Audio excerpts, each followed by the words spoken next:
بسم الله الرحمن الرحيم. مساء الخير يا صبايا، اهلا بكم في سفر السماح. النهارده يا بنات هعمل معاكم ان شاء الله السابليه. هنعمل السابليه. السابليه من الحلويات اللي ممكن تقدمها لضيوفك، القيمه والشيك جدا، ومقاديره بسيطه جدا. بس السابليه اللي بيقف قدامنا اللي بيخلينا ما نعملوش كتير هو ان هو بياخد كميه من الزبده، والزبده غاليه عندنا هنا في مصر. فانا قررت النهارده ان شاء الله هنعمله مع بعض بسمنه كريستال جوز الهند، وهتشوفوا ازاي ان شاء الله هيطلع معاكي ناجح وطعمه حلو جدا. يبقى احنا كده حلينا مشكله المكون الغالي اللي في السابليه. يبقى هنعمله ان شاء الله على طول، وهنخليه عندنا في البيت لضيوفنا ولحبايبنا ولولادنا كمان. انا هحتاج سمن كريستال، وسمن كريستال دي يا جماعه اللي بجوز الهند حلوه جدا في الحلويات. انا جربتها في اكتر من حاجه، وهنزل لكم الفيديوهات ان شاء الله، وهتشوفوا ازاي في كل حاجه عملناها طلعت احلى من اللي قبلها وطلعت حلوه جدا. سمنه كريستال بتتباع الكيلو منها ب25 جنيه. انت هتجيبي كيلو وهتخليها دايما عندك في البيت، هينفعك في الحلويات جدا، خصوصا ان احنا داخلين على شهر رمضان. كل سنه وانتم طيبين. وبنحب بنعمل فيه كتير حلويات زي الكنافه طبعا، والبسبوسه والجلاش. الحاجات دي كلها بتحتاج زبده او سمنه. هنستغنى عن الزبده بسمنه كريستال جوز الهند، وفي كل مره هتعملي فيها الحاجه مش هتحسي ابدا ان دي سمنه مش زبده.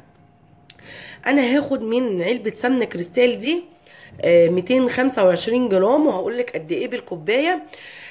فهتقعد عندك بقيه الكيلو، هيقعد عندك هتعملي منه حاجات تانية كتير. طبعا السمنه اسهل، سهله جدا في فتحها. اسهل حاجه ان هي ايزي باك، ان انت بتفتحيها كده بسهوله خالص. طبعا هي لونها ابيض كده علشان هي طبعا بجوز الهند. ريحتها، انا فتحت جوز هند خالص، يعني كأنك فتحتي كيس جوز هند او علبة جوز هند مش علبة سمنة. احنا هنعمل منها النهاردة السابليه، وهتشوف ازاي هيطلع طريقته ناجحة معانا.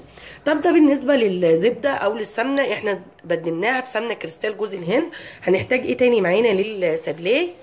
هنحتاج 3 مجات من الدقيق متساويين طبعا، وهنحتاج نص كوباية او مج من السكر البودرة، وكمان بيضة كاملة، ومعلقتين كاكاو كبار خام. وده علشان هناخد نص العجينة نعملها بالشوكولاتة. وكمان هناخد ذرة ملح، و2 كيس فانيليا من العادية خالص. لو عندك الفانيليا السايلة يبقى هتاخدي معلقة. طيب احنا هنجيب معانا بولة كده،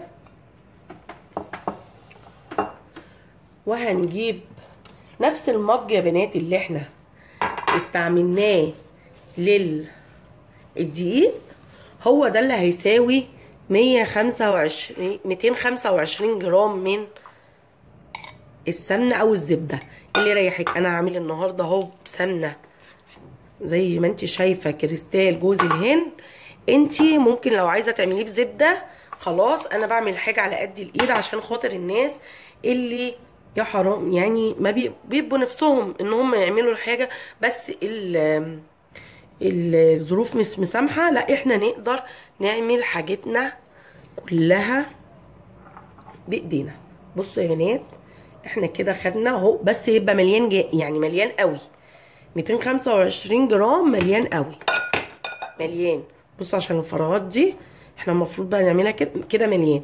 دول ال 225 جرام من السمنه كريستال اللي احنا هناخدهم. بصوا بقى هتتبقى معانا العلبه زي ما هي اهي. احنا خدنا يعتبر ربعها او اقل من ربعها بشويه. هتعملي بيها بقى بيجي فور، بسكويت. كل مره هتعملي مقدار، وخلي بالكم المقدار ده بيعمل مقدار كويس جدا من العجينه يعني، فهيعمل لك كميه كويسه. انا هاخد الزبده اهو معايا، وهاخد معاها السكر البودره، وهجيب المضرب.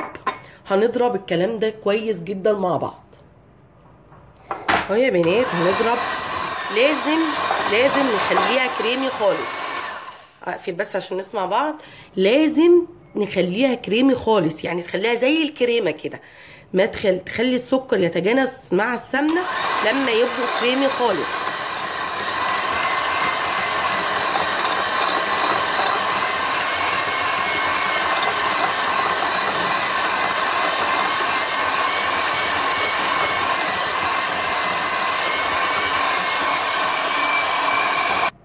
شايفين يا بنات كأننا ضربنا كريم شانتيه. شايفين كده بالظبط، لازم يبقى بالمنظر ده عشان ينجح السابليه معاكي. طب احنا هنحط ايه دلوقتي؟ هنحط البيضه وكيسين الفانيليا، وهنضرب تاني الخليط مع بعضه كويس. لازم الفانيليا مع البيض كده عشان زفرت البيض، اوعي تنسي. وهنضرب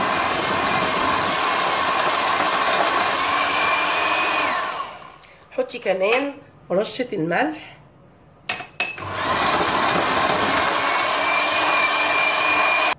كده يا بنات احنا ضربنا كل حاجة مع بعض خلاص. كده دور المضرب انتهى خلاص. احنا هنشيله خالص، هنشيل المضرب بتاعنا ده خالص، وهناخد بقى الدقيق بتاعنا كوباية كوباية، وهنبتدي نقلب بالراحة خالص كده. خلاص مش هنضرب بقى تاني هنستعمل ايدينا. كل ما هتجمد شوية العجينة هنستعمل ايدينا كده. نحط الكوباية التانية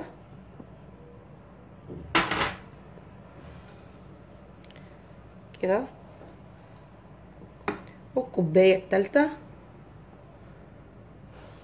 وانا كده بقى خلاص هستعمل ايدي.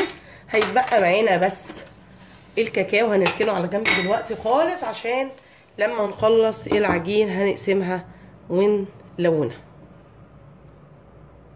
نشيل بقى السبلايه دي خالص كده، ونبتدي نلم العجين بايدينا. اهي يا بنات العجينه بعد ما لميناها بتبقى كده. هنسيبها بقى وهنغطيها بالاسترتش وهندخلها التلاجة ساعة تريح. لازم ندخلها التلاجة ساعة تريح عشان خاطر نعرف نشكلها ونبتدي نخبزه. بس لازم ندخلها التلاجة، هنغطيها كده بالاسترتش وهندخلها التلاجة ساعة تريح. ويا بنات العجينة بعد ما قعدت ساعة في التلاجة نريحها، هناخدها وهنقسمها بالنص. هناخد نصها وهنسيب النص التاني علشان هنعمله زي ما انتوا عارفين بالشوكولاتة. طيب انا هيبقى معايا ايه؟ هجيب كده كيسين بلاستيك مفتوحين، هنحط كده واحد هنا، نحط عليه العجينة بتاعتنا دي كده. انتوا عارفين طبعا ان عجينة السابليه عاملة زي عجينة الطرد، فعشان كده احنا هنفردها بين ورق استرتش او ورق نايل او كيس نايلو او كيس السندوتشات العاديه دي، هتفتحي كيسين وخلاص.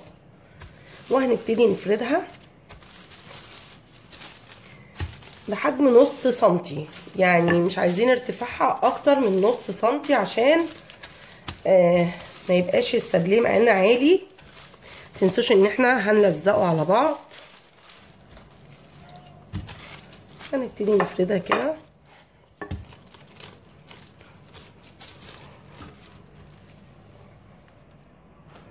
كده يا بنات. احنا فردناها، هنشيل بمنتهى السهوله كده. لازم نعملها على حاجه عشان خاطر ما تضايقناش ان احنا نشيله. طيب بصوا انا عندي البصامه دي كده هستعملها كمان قطاعه، وهنبتدي نقطع كده. هنعمل واحده سليمه وواحده مفرغه. انا عندي الكون ده بتاع الحلويات هفرغ بيه كده، وهنبتدي نعمل نفس الحكايه.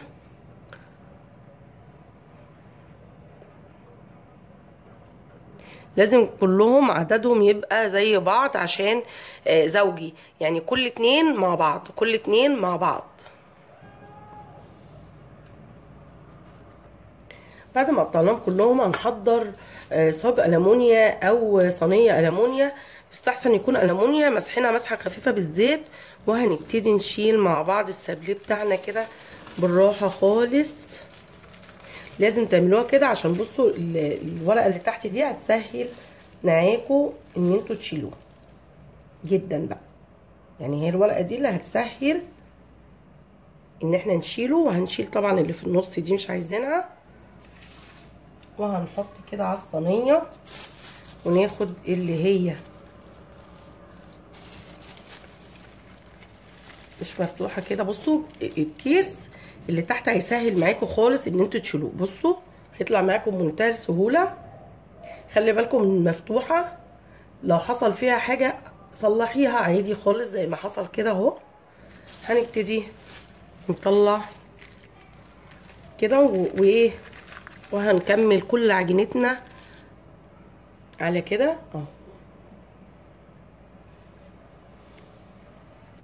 وهي بنات السابليه بعد ما شكلته كله في السيجان كده، هنحطه بقى في الفرن على درجه حراره 180 على الشبكه، على نار هاديه يا بنات، عشان خاطر هو مش بياخد سوا كتير. هو بس اول ما الاطراف كده هنحس ان هي ابتدت تاخد لون، هنشيله من الفرن على طول. هحط دول في الفرن، وهنرجع نعمل مع بعض اللي بالشوكولاته. هي بنات بقيه العجينه اللي معانا عايزين نعملها بقى بشكل الشوكولاته او بطعم الشوكولاته. هنحط معلقتين كده من الكاكاو الخام المر طبعا. وبصوا بقى احنا لو عملناها كده هينشف مننا جدا، فهنعمل ايه؟ هنزود في الخطوه دي معلقه سمنه تاني. على فكره بقى بصوا ريحه السابليه جوز الهند خالص، يعني ده في البسكوتات بقى والحاجات دي حلوه جدا. السمنه دي لازم تجربوها يا بنات. وهنحط بقى معلقه السمنه معاه عشان تطري لنا طبعا العجينه. وهنخلط العجينه كده مع بعض لحد ما تدينا اللون البني خالص، ما تبقاش مخططه كده، لا طبعا مش صح. لازم نعجنها كويس لحد ما هتدينا اللون البني خالص. اهي يا بنات بعد ما خلطناها كلها بقت كلها لونها بني زي ما انتم شايفين كده.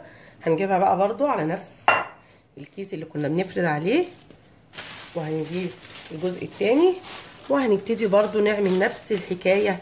هنشكل السابليه. احنا فردنا يا بنات، هنشيل وهنجيب برضو القطعه بتاعتنا نقطع.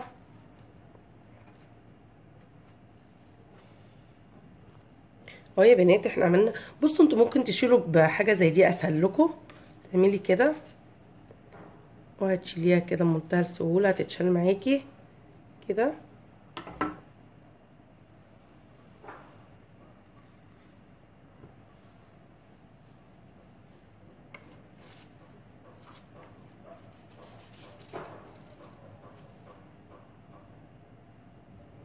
وقعي دي من النص.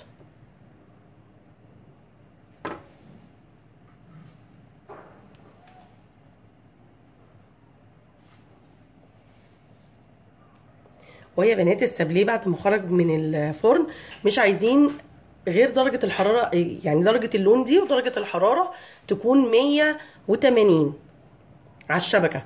دلوقتي بقى بعد ما يبرد هنبتدي نزين. هنبتدي بقى يا بنات نزين. هنجيب كده كل اتنين طبعا، واحده مفتوحه وواحده مقفوله. انا حاطه مربى مشمش كده في كيس عشان اسهل على نفسي. عادي انت ممكن بالمعلقه مفيش اي مشكله. هنعمل كده وهتعملي كده. ممكن بقى تحطي شويه فرومايسيل لو انت حابه، يعني لو انت عايزاه ساده كده بالمربى بيبقى شكله حلو جدا. نعمل كده.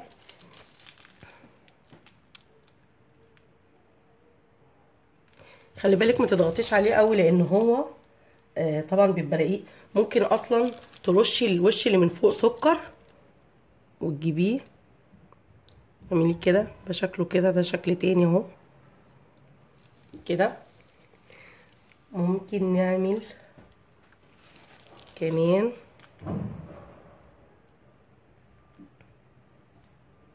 كده.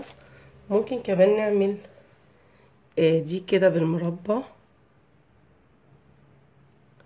نعملها مربى كده ونحطها في الفورمايسيل.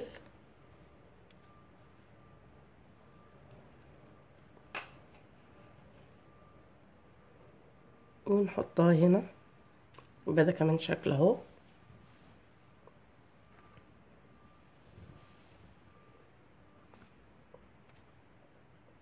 يا بنات السابليه بعد ما زوقناه ورصيناه، شايفين شكله حلو جدا وريحته والله تحفه، احلى من ابو زبده. صدقوني سمنه كريستال بجوز الهند دي حكايه حكايه بجد. السنه دي ان شاء الله هنعمل كل حاجه للعيد باذن الله منها، لانها فعلا موفره وريحتها حلوه. والله يا جماعه انا بحلف بالله انه احلى من ابو زبده، طعمه حلو جدا وريحته حلوه وهايل هايل وناجح جدا. وكل ده احنا جبنا علبه سمنه كريستال كيلو ب25 جنيه، هنعمل بيها البيجي فور بتاعنا والسابليه وكمان البسكويت. هنعمل حاجات العيد منها ان شاء الله، كل حاجه محتاجه زبده هنعملها بيها. وبصوا بقى تحفه، يعني انا كمان زينت بحاجات بسيطه، انت تقدري تزيني بنوتيلا وبشوكولاته بيضه وشوكولاته سمراء، وممكن كمان تحطي حاجات اكتر من كده اللي يريحك انت. انا بس حبيت ابسط لك الموضوع واوريكي ان انت ممكن تعملي سابليه ناجح معاكي جدا. شايفين يا بنات؟ شايفين؟ حلو جدا، طعمه بيدوب في البق ذوبان كده، وطعمه تحفه وريحته احلى. ودي كانت وصفتي النهارده يا بنات للسابليه بسمنه كريستال جوز الهند. دي تجربه حلوه وتستحق التجربه بجد. السمنه دي هتريحنا جدا في شهر رمضان كمان، خلي بالكم. وانتظروني بقى في فيديوهات انا هعمل لكم بيها تجارب كتير ان شاء الله، وهتشوفوا قد ايه هي ناجحه، عشان خاطر نعمل حلويات العيد والفطره بتاعتنا بتاعت العيد بيها ان شاء الله، وتكون ناجحه معاكي وموفره كمان جدا. انت مش هتجيبي سمنه، احنا هنجيب كيلو بس سمنه كريستال ب25 جنيه، هنعمل بيه كل حاجات العيد. ودي كانت وصفتي النهارده للسابليه بطريقه بسيطه جدا. يا رب تكون عجبتكم، ولو عجبتكم يا ريت تعملوا لي لايك وشير واشتراك في القناه.